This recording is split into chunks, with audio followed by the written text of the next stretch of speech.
izina rya Yesu. Nitwa Joseline Mukatete, ndi umukristo wo mu Gatenga. Ndashima Imana muri Kristo mu kubana na buri munsi. Nari mbakumbuye ndumva maze igihe kitari gito nagera hano. Imana rero yakoze umurimo mwiza kuturinda, namwe irabarinda ihabwa icyubahiro. Maze iminsi ndwaye nameze neza, ariko umuntu w'ibihe muzima.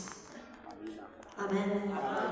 Yabizi ko Imana y'ububane natwe ikadushoboza kuyivuga neza, cyane ko aricyo twahamagariwe.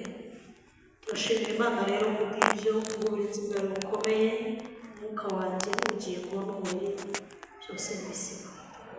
Ndashima Imana kubw'itorero rya Nyarugunga ko Imana ikomeje kubana namwe, abashumba b'itorero, abayobozi, abakristo, abaririmbyi, mwese muracyariho, muracyahumeka kandi muracyakunze Yesu kugira ngo mubimwereke, muramuha n'umwanya mukaza kumwumva. Turashima Imana ku bwanyu rero, namwe Imana ibamugisha mu izina rya Yesu. Ndashimira abayobozi b'itorero banaritse no guhera ku mushumba w'iri torero kumanuka kugeza kuri bene data bashinzwe ubuzima bw'iki cyumba. Ndabasabira umugisha, ariko cyane cyane by'umwihariko ndasabira umugisha mwene data Innocent waturaritse. Imana umugisha nshuti yanjye, warakoze kuduhamagara kandi ukihangana kubwo gutinda. Innocent ajya akunda kuntumira cyane, ariko bikanga kubera umurimo wa Yesu ni mugari, agira impano yo kwihangana. Rero tumusabira umugisha, turamusabira umugisha birakunda. Ndashimira muzehe mushumba, duhuriye hano hanze, arambwira ngo yarambuye cyane, ngo yiyumvisemo ijwi rimubwira ngo genda ujye Nyarugunga. Ejo ngo nibwo yabuze antekereza, bihurirana n'uko uyu munsi naje. Ati nabuze nimero, narashakishije ndaheba, ariko Imana ishimwe ko duhura. Papa wanjye muzehe ndamukunda kandi rwose ndabizi ko tuzagira ikirenge mu cyanyu tukavuga Yesu kuko mwagakwiye kumuvuga namwe mukiri abasore. Muhumure, nta cyuho kizaboneka, tuzavugira Yesu neza. Turashimira abavuga ubutumwa bose batubanjirije, abaririmbyi baririmbiye Imana, abakomye amashyi, abikirije amena, abatanze amaturo, mbese twese Imana iduhereze umugisha. Hanyuma tugiye kuganira amagambo y'Imana. Imana yashyize ku mutima wanjye kugira ngo uyu munsi tuyaganire. Ndabizi neza ko turi bukomereze kuri bene data bavuze. Yesu ntashira ntarangira, niyo mpamvu buri wese afite ibyo yamuvugaho. Hanyuma nanjye muze kunyumva uko umwuka ashaka, kugira ngo byose bifatikanyirize hamwe kutuzanira ibyiza. Reka dusome ijambo ry'Imana. Turasoma igitabo cyitwa Kubara, igitabo cya Mose, igitabo cyitwa Kubara, igice cya 25. Kubara 25 ngo turasoma mu wa 7.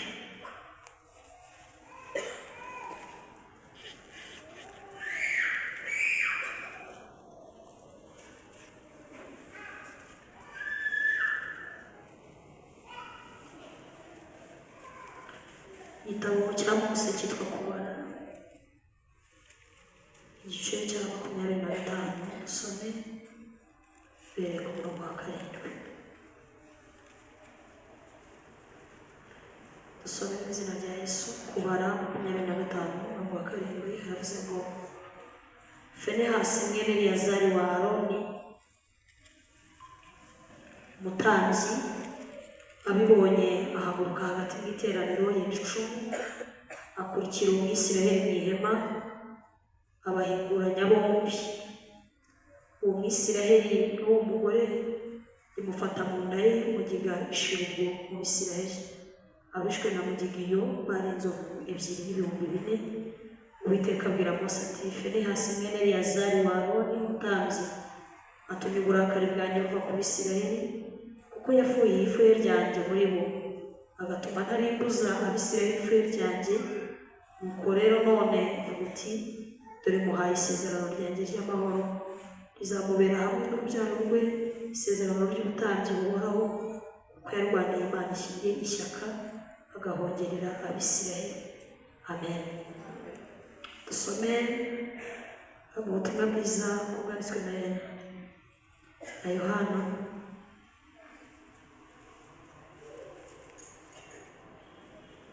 ubutumwa bwiza bwanditswe na Yohana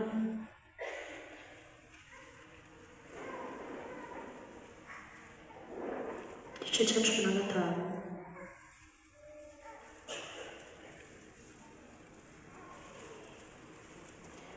rero ku murongo wa 14 Yohana 15 umurongo wa 14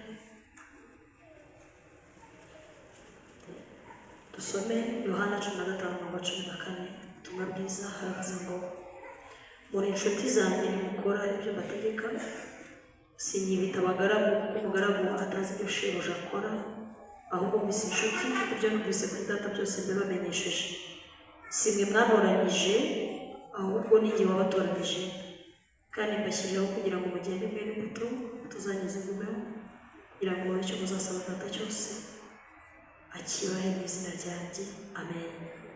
Dusome nanone aho mva nifuza ko dusoreza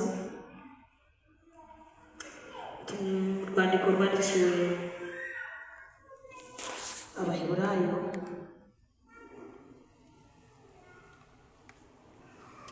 urwandiko rwandikiwe Abaheburayo igice cya 5 dusome umurongo wa 12 urwandiko rwandikiwe Abaheburayo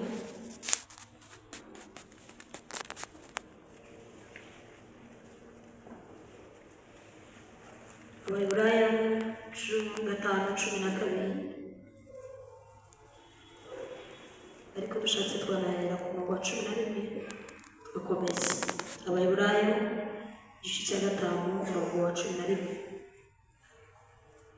baravuze ngo tugufiteho byinshi byo kuvugwa kandi biruhije gusobanurwa kuko mwabaye ibihuri kandi nubwo mwari mukwiye kuba bigisha ubu kuko mumaze igihe kirekire mwiga dore musigaye mukwiye kongera kwigishwa namwe iby'ishingiro rya mbere ry'ibyavuzwe n'Imana kandi mwahindutse abakwiriye kugamizwa amata aho kugaburirwa ibyo kurya bikomeye ukunywa amata abataraca akenge kurya ijambo ryo gukiranuka ukakira uruhinja ariko ibyo kurya bikomeye n'ibyo abakuru bafite ubwenge kandi bamenyereye gutandukanya ikibi n'icyiza amen. Reka ndirimbe gato hanyuma tuganire aya magambo tuze no kuyasengeraho. Ubugingo bwacu ni bugufi cyane twabugereranya n'ubwato mu mazi tunyura mu nyanja irimo amakuba hari gukiza utuyobora n'ubwo tuyobora n'umukiza wacu dufite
Imana yabaye amagambo y'ubuti yaganiye afite intego ivuga ngo ukwiriye kugira ubuzima bw'igihamya kigaragaza ko umurimo wa Kristo ushobora gutapfuye ubusa.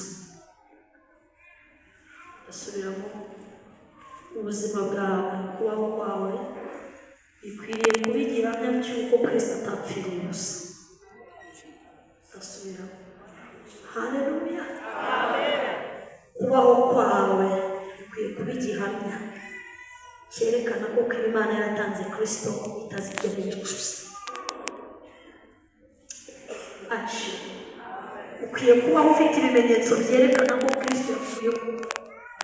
Bene wacu batabyemera, abandi babihakana, nibakubona bavuge ngo oya birashoboka ko Yesu yaba yarapfuye, kubera ko tubona uyu mugore asa na Yesu, kubera ko tubona uyu mukobwa asa na Yesu, kubera ko tubona uyu musore asa nawe, uyu mugabo asa nawe.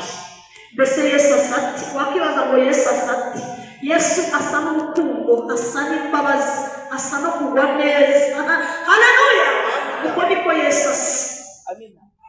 Ibyo bintu rero bikwiriye kuba mu buzima bwacu, twebwe abizera tukaba igihamya cyerekana ko Kristo yapfuye kandi bikaba ubuzima.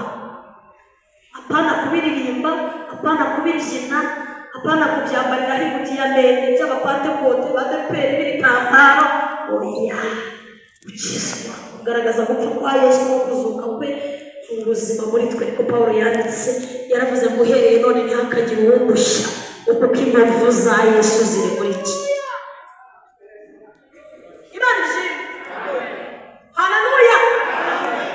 Si ibintu rero turirimba, si ibintu tubwiriza, kuko tutabwirije tutanaririmbye Yesu yarapfuye, ubuzima bw'itorero bwagumaho. Ntabwo ubuzima bw'itorero bufite agaciro kuko dufite amakorari gusa, si ibyo. Ubuzima bw'itorero ni buhari kubera ko hari abavugabutumwa, ubuzima bw'itorero ni buhari kubera ko hari abahanuzi. Oya, ubuzima bw'itorero burahari kuko Kristo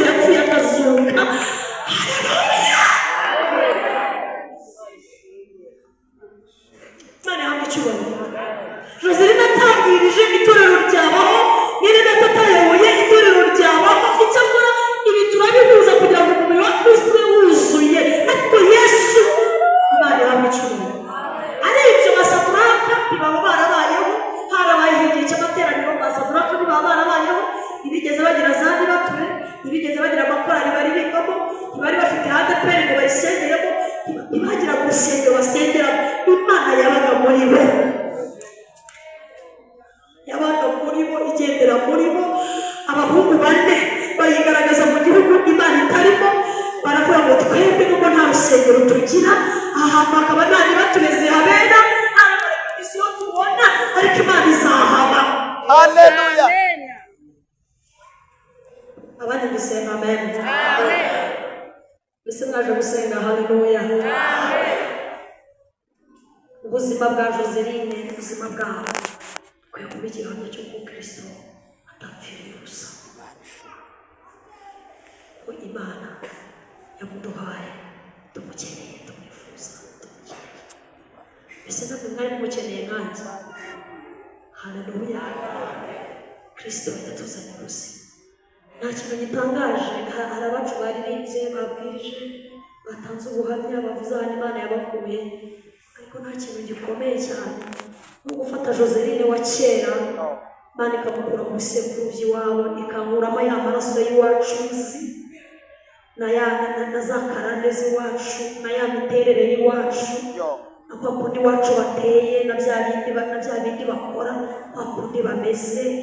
Yesu akanguramo, akamfata, akamumesa, bindutira kuba yaramaye diplome, bindutira kuba ndi mu mujyi wa Kigali, bindutira kuba nzi kuvuga Icyongereza, kuba Yesu yaranguye n'ibyo.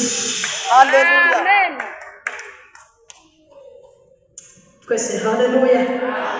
Ubuzima. Iri jambo twasomye mu gitabo cyo kubara, ni umugabo witwa Feniyasi ni umugabo udakunze kubwirizwa cyane, ariko ni umugabo uteye ubwoba, urwanirira Imana, akavuga ngo nubwo numvise ijwi ryayo, nubwo bose ibi bintu atabikoze, n'abayosuwa bicaye hano, ariko njyewe Feniyasi ngiye gukorera Imana akantu, agaragaza icyo Imana imumariye. Twese haleluya. Yemewe ko itorero rya hano rifashwa n'ijambo ry'Imana. Ese muracyameze gutyo? Haleluya.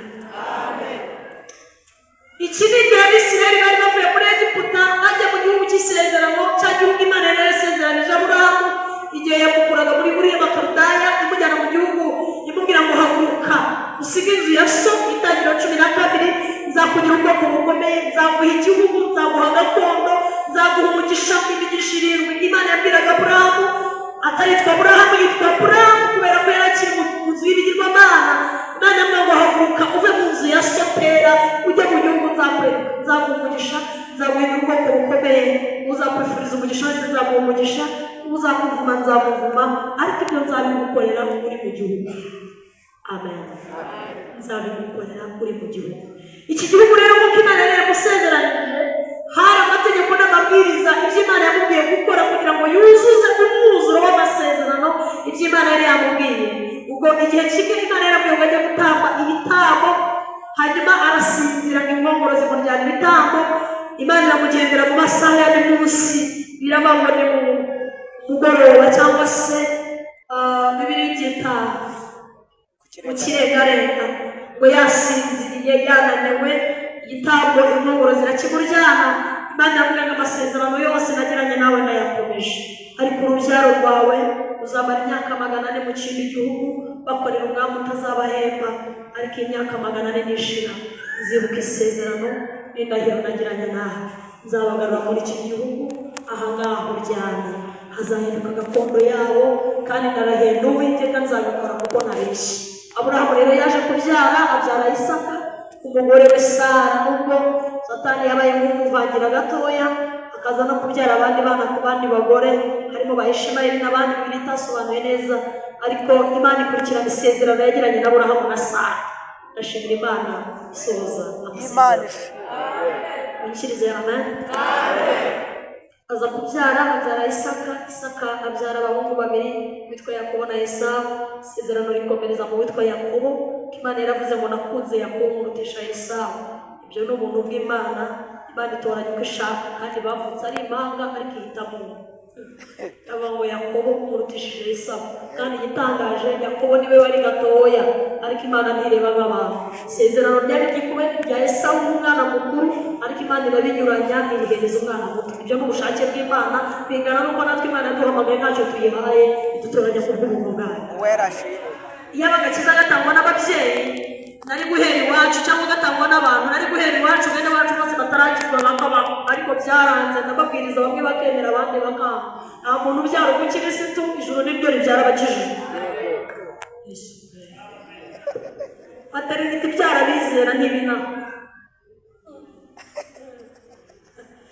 Materinite ibyara abizera ntibinaha. Niyo mpamvu Nikodemo yabishyize mu mibare biranga. Yesu amubwiye ngo ntibishoboka ko icyabyawe n'umubiri cyanezeza Imana. Harageze ngo ikibyawe n'umwuka cyose kibe umwuka. Uremera wongere uvuke. Nikodemo ashyize muri biyoloji yumva ntibivamo. Abona n'umugabo ufite ubwanwa muremure ungana nawe, aravuga ngo byashoboka bite ko nasubira mu nda ya mama bakongera kugama akabyara. Aravuga ngo yewe Nikodemo we, kuramo imibare ya biyoloji, ikibyawe n'umwuka n'umwuka, ikibyawe n'umubiri n'umubiri. Ijuru nibo bonyine babyara abera. Nta mudiyakoni ubyara umudiyakoni, nta mushumba ubyara umushumba, nta mukristo ubyara umukristo. Ijuru nibo bonyine babyara abizera, bakababyaza ijambo. Ibise byitwa ijambo nibyo bibyara abizera. Baje gusenga haleluya. Amen. Imana ihitamo Yakobo. Uyu Yakobo aza kubyara abana 12. Muri 12 umwe witwa Yosefu baramugurisha, bamugurisha n'Abishimayeli kubera urwango bamwagaga. Urwo ise urukundo Yakobo yakundaga umwana we Yosefu, ngo bituma bene se bamugurisha n'Abishimayeli. Ibiceri 20 ajya mu gihugu cya Egiputa, ariko isezerano Imana yagiranye nabo ari ryo rimusunika kugira ngo cya kindi Imana yavuze gisohore. Kigira gute? Mbese mwibwira ko umugambi w'Imana uca mu nzira ziryoshye gusa? Oya, no mu nzira zishaririye Imana irahanyura. Amen. Ariko bikarangira isohoje icyo yavuze. Munyikirize amen. Amen. Yosefu uwo muri Egiputa, birabanga inzara iratera i Kanani, bene se baza guhaha muri Egiputa basanga yarakuze, yabaye umuntu ukomeye. Iyo ntabwo ndibisobanure, ngo baraza we ababonye arabamenya, bo ntibamumenya. Ababaza amakuru y'i Kanani, arababaza ngo mbese so aracyariho, baramubwira ngo arahari. Arababwira ngo mutahane muza muzamunzanire, kandi munzanire na murumuna wanjye witwa Benyamini. Ayo ni amateka. Hanyuma Abisirayeli cyangwa se bene Yakobo bava i Kanani baza muri Egiputa baje guhaha. Igihe kiragera na se Yakobo baramuzana, nawe ari mu baguye muri Egiputa. Ndashaka kuvuga rero rya jambo Imana yavuze risohoye. Imyaka 400 irangiye bari muri Egiputa. Imana ihamagara Mose iramubwira ngo numvise gutaka no kuniha mu bwoko bwanjye. Twese haleluya. None ndashaka gukiza abana banjye amaboko ya Farawo. Ugenda ubwire Farawo ngo igihe cyari cyarateganyijwe cyarangiye, bikuru ubwoko bwanjye butahe busubire iwabo. Reka mbatangarize itangazo, babwire ngo isi izaturekura dutahe. Imana izakoresha itegeko, isi izaturekura. Imana izakoresha itegeko. Hari igihe isi izatuberana ntitwirirwane, hari n'igihe izatwirirwane ntitwarane. Imana izakoresha itegeko.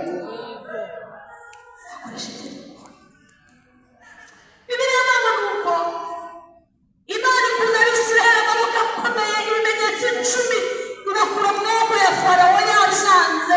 Ariko kuko nta muntu unanira Imana, Imana ibakuza y'amaboko akomeye. Ijambo twasomye, bari baramaze kwambuka inyanja itukura, bageze mu kibaya cy'i Mowabu ahitwa i Pewori. Bibiliya iravuga ngo Abisirayeli aha hantu barwaniye intambara y'umwuka ikomeye itandukanye n'izindi ntambara barwana. Aha niho nshaka gutinda cyane rero, hanyuma tukarebera hamwe uyu muntu wahagaze mu mwanya w'Imana, agahagararira Imana kandi Imana ikanezerwa. Twese haleluya. Amen. Hari haciye iminsi mike uwitwa Balamu na Balaki baje kuvuma ubwoko bw'Imana ari Abisirayeli. Biravuga ngo barabavuma biranga, ibyitwa imivumo byanga kubafata kubera ko bavuzweho n'Imana. Si icyo nshaka kuvuga. Ibyitwa imivumo byanga kubafata kuko bavuzweho n'Imana. Ndashaka kuvuga ubundi buryo Satani yateguye bworoshye bwatumye Imana yica Abisirayeli, kandi imivumo ya Balaki na Balamu byanze kubafata. Balamu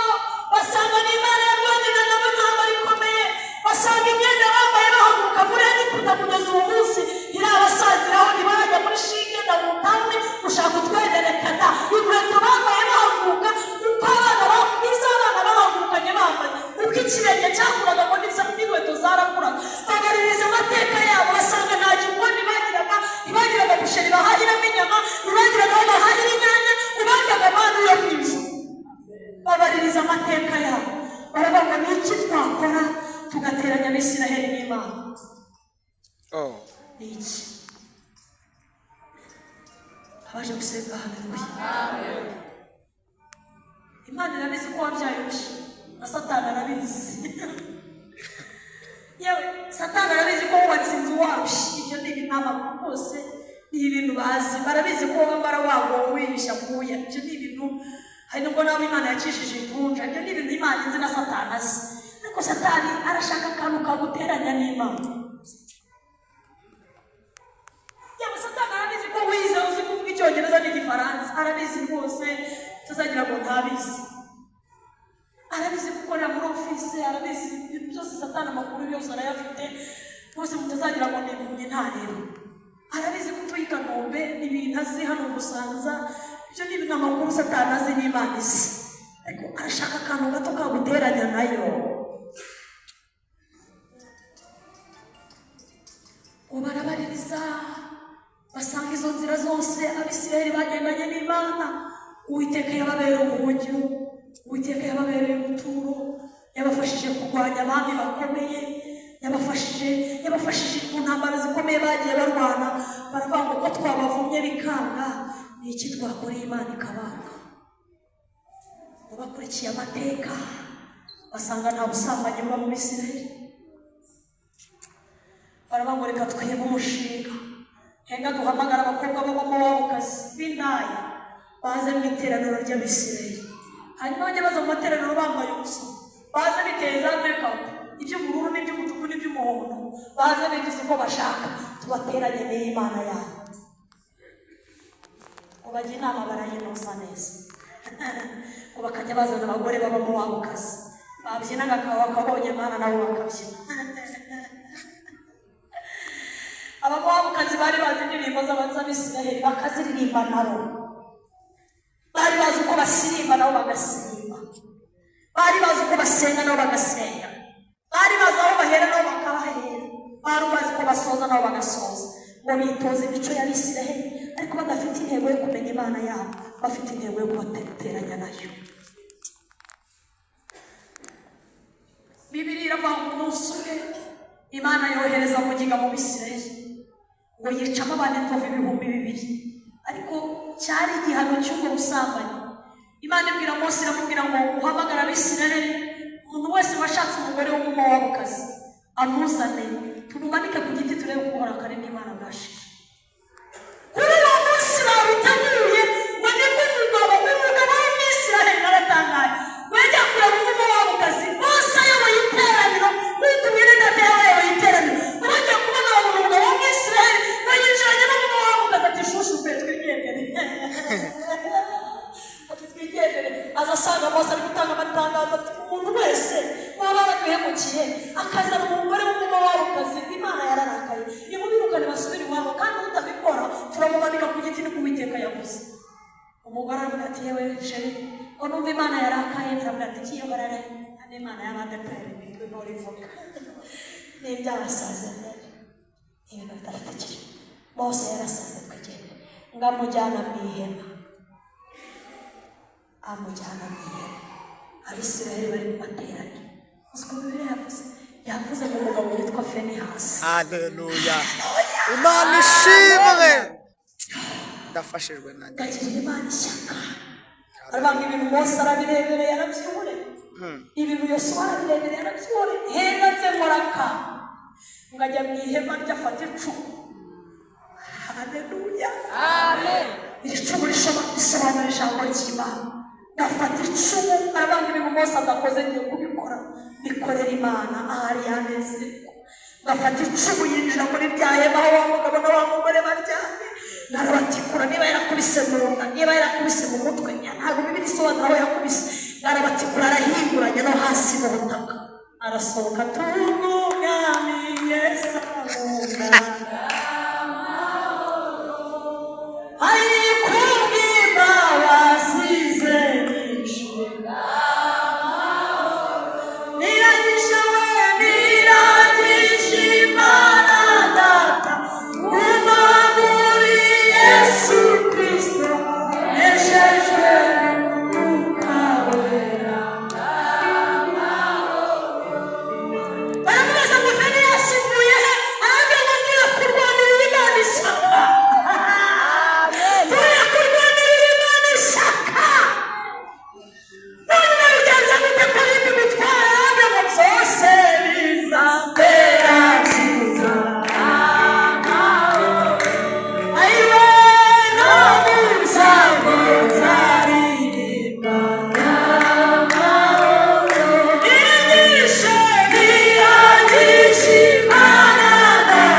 niko Yesu yabwiye abantu arabwira ngo bakumva ntuyobe kuko ubugingo ubugingo bw'umuntu butaba mu bwinshi bw'ibyo atunze, ariko nishimye. Ubugingo bw'umuntu niba mu bwinshi bw'ibyo atunze, ariko uyu munsi muratuje Mana, ariko muri kumva, ariko nibyo muri kumva. Ubuzima bw'abantu bizera Imana bukwiriye kuba igihamya cy'uko Yesu atapfiriye ubusa. Iriya misumari bamutaye ntikwiriye gupfa ubusa. Iriya cumu bamutaye mama ntikwiriye gupfa ubusa. Oya, iriya kamba ry'amahwa yambaye ntikwiriye gupfa ubusa. Ubundi Yesu yavuye amaraso mu buryo butanu bukomeye. Reka mvuge nka hane cyangwa hatatu gusa. Mugikirize haleluya. Amen. Mana yo mu ijuru mugikirize haleluya. Amen. Hari ahantu hatanu Yesu yavuye amaraso hakomeye cyane, n'igira umugisha ndahavuga hose, hadufashije guhinduka rwose tuba abana b'Imana. Ahambere ni amaraso ya Yesu yavuye yo mu mutwe. Amaraso yo mu mutwe, amaraso ahumanura intekerezo zacu. Niyo mpamvu Pawulo yanditse aravuga ngo mugire gutekereza kwa Kristo. Amaraso yo mu mutwe nayo ahumanura intekerezo zacu, adukuramo gutekereza bidafitiye Imana umumaro, akaduha gutekereza nka Kristo. Niyo mpamvu Yesu yavuye amaraso yo mu mutwe. Mugikirize amen. Mugire gutekereza kwa Kristo. Amaraso ya kabiri ni amaraso yo mu biganza. Amaraso yo mu biganza yatumariye iki? Yatumye ibiganza byacu byera, tumenya gutandukanya icyiza n'ikibi. Ntabwo ibiganza byacu byiba, ibiganza byacu ntabwo bikora ibyaha, kubera Yesu yavuye amaraso yo mu biganza. Amen. Kuko amaboko yanjye wayasize amaraso, sigaye nkora ugushaka kwawe. Kuko amaso yanjye wayasize amaraso, sigaye ndeba ugushaka kwawe. Amaraso ya gatatu Yesu yavuye ni amaraso yo mu mugongo. Uzi impamvu Yesu yavuye amaraso yo mu mugongo? Kugira ngo tubonere umwanya wo kuduhekaho. Haleluya. Buri gikomere cyose Yesu afite mu mugongo gihetse n'umuntu. Haleluya. Agihetse n'umuntu. Niyo mpamvu Yesu adaharara, niyo mpamvu Yesu adacutsa, ahora ahetse. Niyo mpamvu nzabaheka kandi muzisabira z'urubanza, nirahetse ku mugongo wanjye. Kubera iki? Yahambiriye amaraso. Haleluya. Buri gikomere cyose Yesu afite mu mugongo kirimo izina ry'umuntu uwo ari we wese, kandi umugongo we tuwukwirwamo. Ntawe ubyigana n'undi. Yesu araduhetse. Amashyi menshi kwa Yesu. Araduhetse. Imvi zizarinda zimuruhetse, akimuhetse ku mugongo. Azaguheka unanutse, aguheka ubyibushye, azaheka abize, aheke n'abatabize, azaheka abarebare, aheke n'abagufi, aheka abagufi akareheka, ariko aheka abavuga icyongereza, agaheka n'abatakizi. Arahetse Yesu. Amaraso ya kane Yesu yavuye ni amaraso yo mu birenge. Dawidi yaravuze ngo hahirwa umuntu udakurikiza imigambi yawe, ntahagarara mu nzira y'abanyabyaha, ntiyicarane n'abagowe. Ibirenge bya Yesu byavuyemo amaraso kugira ngo tutazahagarara aho tubonye, aho ngaho akandagira bariho dukandagira. Imana yabicu. Amaraso ya gatanu Yesu yavuye ni amaraso yo mu mutima.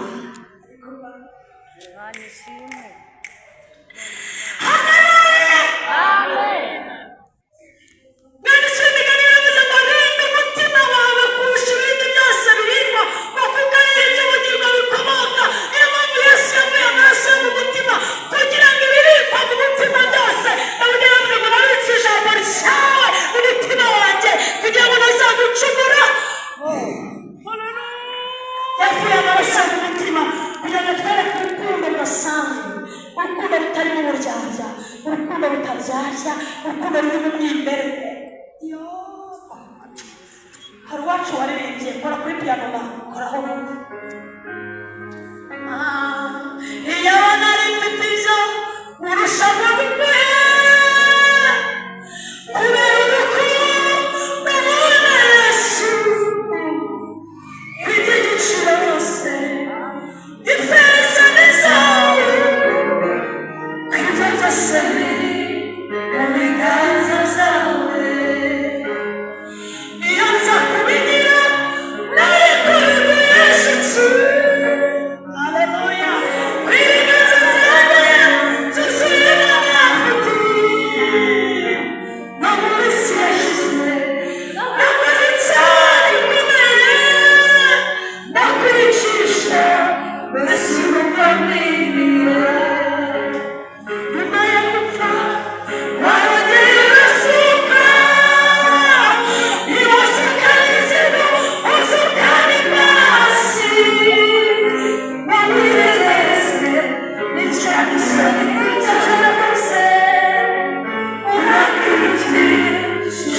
ndimo noza ibyombo ngo amatuwarete y'abakire ariko Imana iracyari muri iki. Haleluya! Amen! Iracyari muri iki. None nayo presenta mute nayo ivuga hano akamenya ko Imana iwacu ihari. Amenya ko bikurikira ngo yaca kuri nyamushi. Aramenya icyama n'akamushi. Akamenya Imana iwacu. Yamukiza ibibembe. Ahagararira Imana mu banyamahanga ayivuga neza. Abwira nyirabuja akamenya ngo nagenda iwacu azasanga umuhanuzi witwa Elisa ari n'Imana azamukiza ibibembe kuko yakoraga kera kandi uyu munsi iracyakora. Sebasi niba mudashoboye kubwiriza mwaba y'abaranga mw'abaranga ba Yesu. Ujya ubwira abandi bose ibyo yagukoreye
uyuhagira karindwi avamo yakize umubiri wabaye ngurunga kubera iki agakobwa kahagarariye Imana kagaragaza ubuzima bw'Imana ahantu hatari Imana uyikirize haleluya. Imana ihabwa icyubahiro we. Ntabwo bisaba mikorofone mu mwese mubwirize mujya mubwira abandi ibyo Yesu yakoreye mubwire ko yababariye n'Imana yababarira n'Imana yabakiza. Hari abakecuru bagenzi banyu Imana yakiza, hari abagore bagenzi banyu Imana yakiza, hari abakobwa bagenzi banyu Imana yakiza. Tubabwiye ibyo Yesu yadukoreye. Dukwiye kugaragaza ko Yesu atapfiriye gusa. Imana yahabwa icyubahiro. Imana yahabwa icyubahiro. Imana yahabwa icyubahiro. Hari undi mugabo wo mu isezerano rya kera wafashije cyane naramukunze nawe si umusitari ntabwo abigisha benshi bamuvuga. Abigisha benshi bivugira ba Danieli basohoka n'amashaka. Ariko hari undi mugabo witwa Mikaya.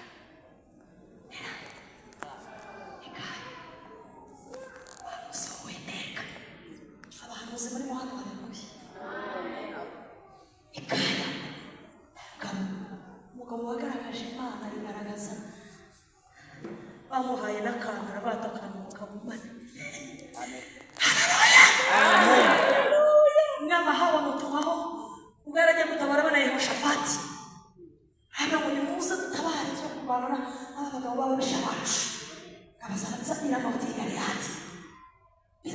Yehoshafati aramubaza ngo niko se yahawe muri kuntegeka kujya kurwana tukagenda nanjye nakwemerera kugushyigikira. Nta muntu urimo Imana hano ngo tumubaze aho batisanga abahanuzi n'abafite abavuga ngo iravuze, abavuga abateranya parasitamoro mu diyakini, parasitamoro mu diyakini n'amatasi azana magana ane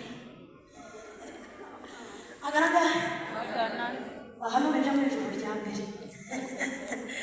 Pawulo yandikiye Abakorinto yababwirira ngo rikomeye nakunze yarambwiye ngo nzi umuntu wagiye mu mwuka ngajya mu ijoro rya gatatu ngabona iby'amaso atigeze abona ngo yumve iby'amatwi atigeze yumva. Reba ngo niba umuntu yari mu mwuka simbizi, ngo niba atari mu mwuka simbizi, icyo nzi ni kimwe ngo ni uko yabonanye n'Imana akabona iby'amaso atabasha kubona, atabasha no gusobanura, n'iby'amatwi adashobora kumva. Uwo muntu amuzi. Abahanuzi b'inaha benshi bahanura ibyo mu ijuru rya mbere cyangwa irya kabiri, ariko ababana na Yesu bahanura ibyo mu ijuru rya gatatu. Haleluya! Bavuga ibyo Imana ivuze. Magana ane baraza babwira umwami bati iravuze ngo tereramo tigare yanjye tuzanesha nta kibazo. Aha batetereze Yehoshafati ati abantu magana ane bose bahoze inama baganura ibintu bibi. Aramubaza ngo nta wundi muntu waba usigaye tumugishirizemo inama Uwiteka. Aha barambwira ati hari ikindi kigabo cyitwa Mikaya ndacyanga iteka byose kimpanurira ibintu bibi, nta kintu kiza kiraba mu kanwa ke areka rimwe. Yehoshafati ati bene abo nibo nikundira mumuzanire hano munyikirize. Haleluya! Mumuzanire mwumve niba ari byiza arabivuga, niba ari bibi arabivuga, ariko bivuye ku Uwiteka. Aramuzana uwitwa Sadoki aragenda aramubwira ati bakubwire rero ninjye mukuru w'abahanuzi hano ni grand frere wa Muruzi. Ntiwibeshye ngo uvuge ngo Uwiteka aravuze dore ko wiyemera iteka byose wishyira imbere ngo niwe uhanura ngo niwe uvugana n'Imana wenyine. Utibeshye magana ane twese twahuje inama ko umwami ari butabara agatabaruka amahoro. Ntiwibeshye ndaguhonda. Mikaya arambwira ati ndavuga ibyo Uwiteka ambwiye. Haleluya!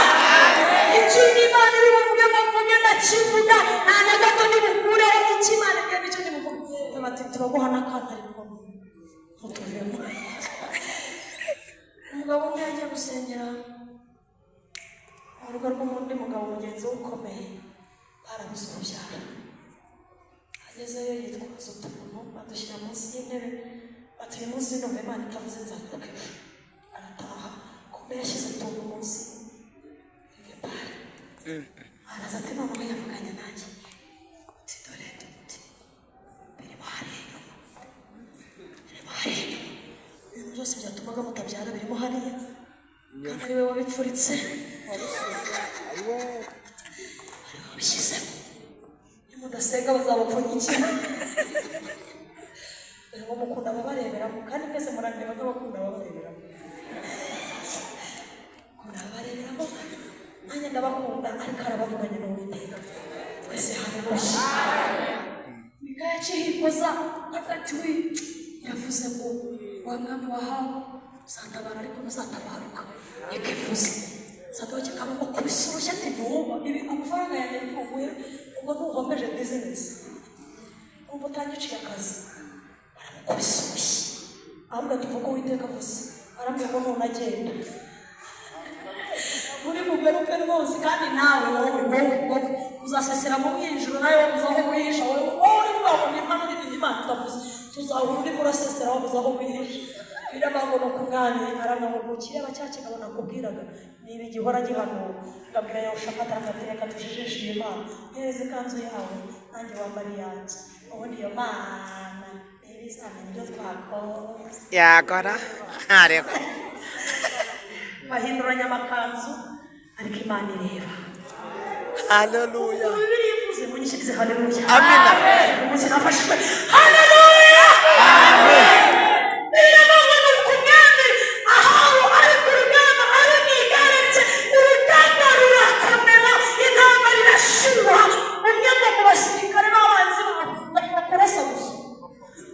Ngafora umuheto we aryohereza icyunambi uragenda ushakisha ahawe ngo winjira muri ya kanzu yajijishije muratobora winjira mu mutima. Aratabaza ati napfuye we ya Mana ya Mikaya iranyishe yapfuye barandangije nimuhagarare mu Imana, Imana izasohoza icyo yavuze. zasohoza icyo yavuze. Dukwiye kugaragaza ko Yesu atapfiriye ubusa, agiye gusohoza. Hari ibintu bitatu Yesu yambwiye biranga umuntu wamaze kugerwaho n'uyu murimo wa Kristo agahinduka rwose akabicara imbere. Reka mbibabwire hanyuma dusenge. Icya mbere kigaragaza uyu muntu wamaze guhinduka yahinduwe n'ubuzima bwa Kristo. Icya mbere abaho mu buzima bwo kwizera Imana gusa. Imana ishimwe. Imana ishimye. Abaho mu buzima bwo kwizera Imana gusa. Muri ibyo 40 ngira ngo muri zo gushimisha niba atari mu 40 yereka abandi yonebesheje ukwizera mesere umukiza wanjye ngo n'ubutunzi bwinshi cyane ufitwe n'abatuhora.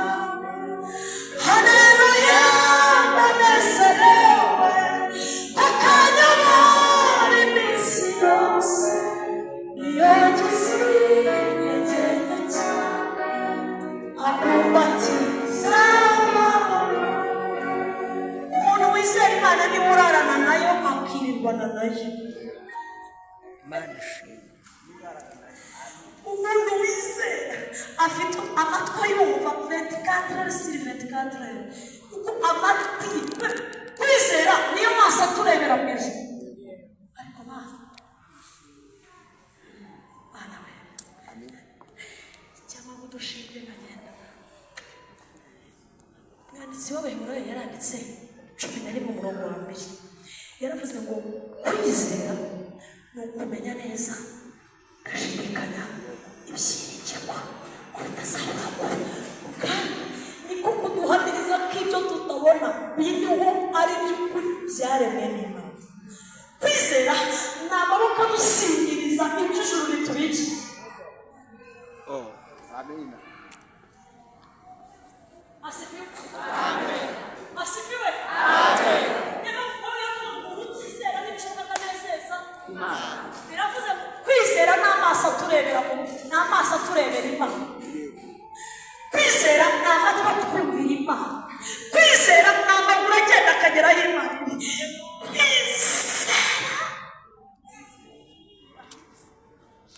Uyu muntu wamaze kugerwamo na Yesu atitaye ku myaka maze, atitaye ku bukene afite, atitaye ku kintu icyo ari cyo cyose, iyo afite kwizera ararana n'Imana akibona nayo.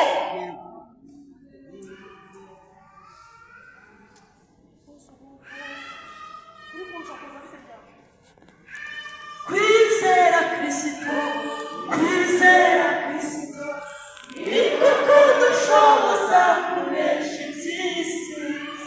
Kwizera Kristo, kwizera Kristo niko kudushoboza kunesha iby'isi. Uzi impamvu itorero rikiriho na bugingo n'ubu?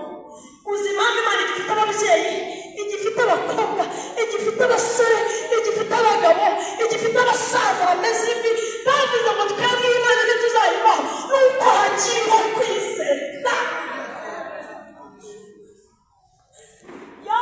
Haleluya. Hari umugabo wizeye gutangaza Imana. Uyu mume hafi njye nabwiriza bageze. Umugabo yarizeye Imana. Imana iravuga iti noneho mbonye umugabo witwa Aburahamu. Muyikizera ararusha. Amen. Umugabo yarizeye kugeza ubwo yiyambuye umwana we w'imfura. Aravuga ngo ndamutanze. Nubwo umwana w'iseza ariko ndamutanga. Iyi Mana ndayikunda ndayizeye. Ntabwo nareka gukora ibyo ngiye. Yari yamubwiye ngo mpereza agahugu kawe ujye ku Kanani. Arabwira ngo ndagukunda Mana ndakaguhereza ndakamuha. Akazamukana ku musozi Moriya. Imana igira ngo Aburahamu arimo arakina.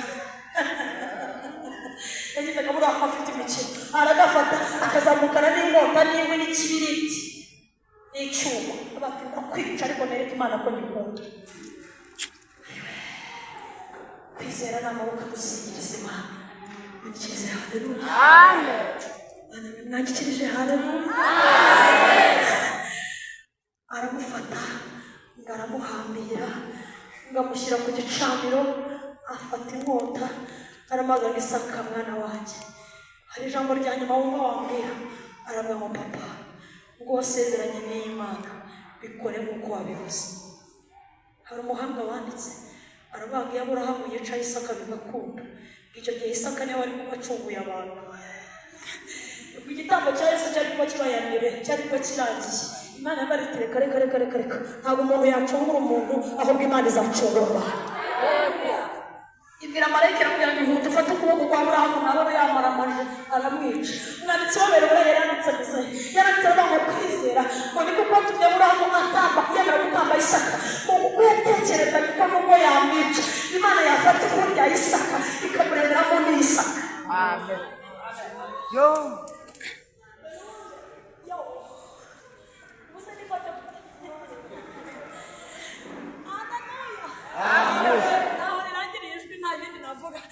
Haleluya. Abagabo barize ijuru riratitira, abagore barize ijuru riratitira. Mwanditse Bibiliya yaravuze ngo bamwe barizeye ngo basubizwe abana babo ari bazima,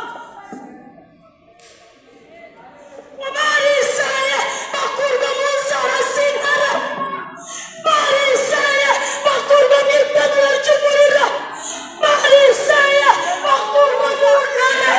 Ijuru riratigita, ijuru riraparara, ijuru riraregera.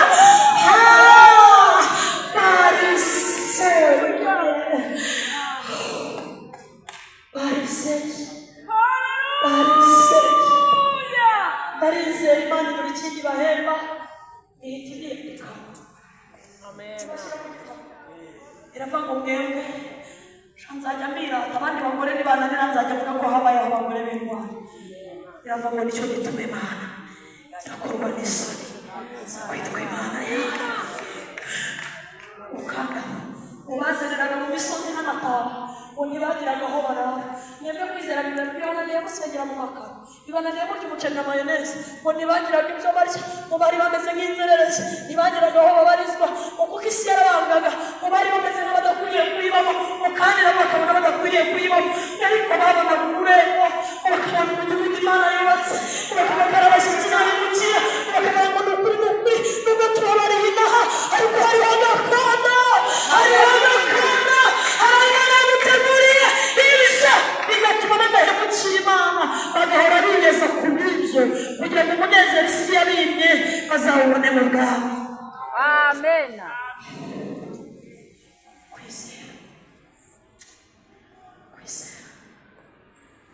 Kwizera Imana yawe icyubahiro, Imana yawe icyubahiro, Imana yawe icyubahiro, Imana yawe icyubahiro. Ninde mugabo uri mwizera muri iki kinyejana cyacu ngahagararira Imana tumubone? Ninde mugore uri guhagararira Imana ngo yizere tumubone, ahinduke urugero rwiza rw'abagore? Mbega iminsi y'imyaka ukuntu imeze, yemwe musige mutabariza ku ma YouTube. Yesu we, mbega ukuntu iminsi y'imyaka imazemo imbaraga, byiringiro by'abantu abizera birangiriye ku masosho media, niho abantu bari gutabariza, niho abantu bari kuvugira ibyiyumvo byabo. Mbega ibiteye itorero, mbega ibiteye abantu b'Imana, mbega abantu ukuntu mubaye. Mbese mwakizera Imana, ukizera Imana mu ngo zanyu, ukizera Imana aho mutuye, amaboko y'Imana azahabatabarira, amaboko y'Imana azahabatabarira. Nafashijwe. Abakobwa kwizera ukurabuze birirwa ku Kiss FM, mfite taye, mfite amaguru meza, mfite amasuru. Nashaka ngo muze n'umukunzi, ngo umusore muremure, utari igikaka, utari inzobe. Sandrine na Kiss FM bagaza kuvuga.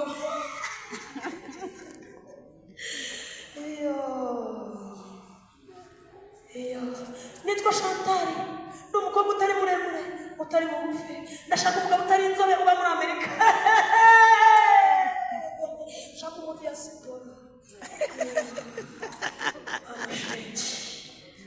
Kwizera kwarabuze. Kwizera kurabuze.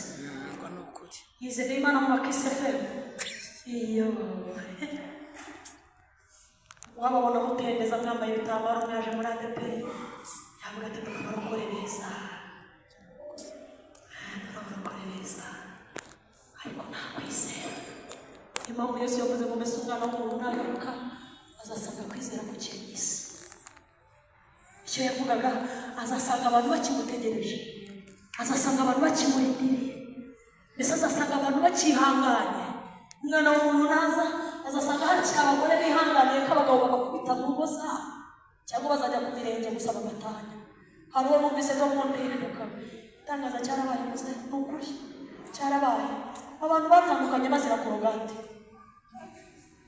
Umuhungu Imana yaramutabaye iramwita nzaguha umugore wubakire nzakumara umubabaro mwakure twadusezerano twize Imana duhera mu mashyamba hepfo. Ibi mukubise umukobwa w'umutesi utazi aho bahera korogate. Umuhungu yakuze yihera hasi, umukobwa yakuze ahera hashaka.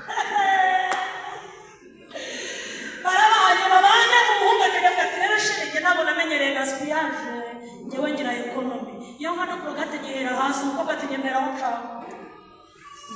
Umuhungu ati ntabwo ushaka ibintu byo kwangiza uzajya uhera hasi cyangwa ntabwo ubyemera.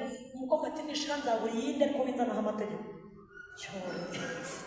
cyo korogate barashwana bakura amenyo ntibwira hano.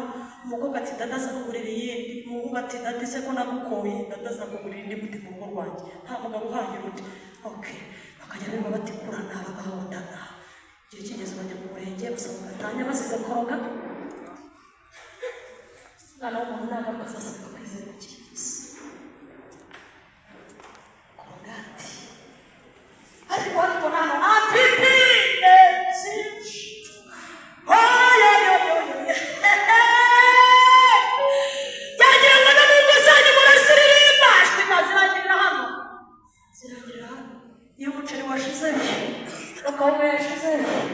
imyenda yabuze kwizera kurabuze ariko wizera umwana w'Imana niwe ufite ubugingo unikirize. Amen. Kabiri kigaragaza umuntu wamaze guhindurwa na Kristo, uyu murimo wa Kristo ukamugeraho ni ikibitsanyo cy'amasezerano n'ibintu byose Imana yavuze. Twese amen. Amasezerano yose Imana yakana yakomeze n'amaraso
barwara natwe tukarwara, kubambara ubusa natwe tukaba tukabarusa ko barya natwe tukarya ko babyara natwe tukabyara ubundi itandukaniro ryacu munsi ni irihe hano ngo hari n'abayuda barusha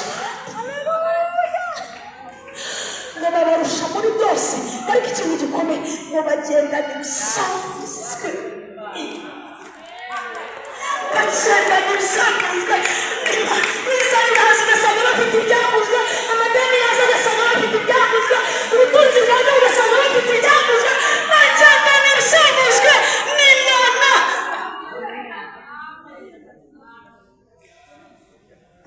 ubu umwihariko w'abizera ni uko bafite ibyavuzwe Imana ishimwe. ubonye ka Esiteri hariya hirya hano ishushane ukakareba ari agapfubyi wabuta kakavunika nyakwigendera ariko gafite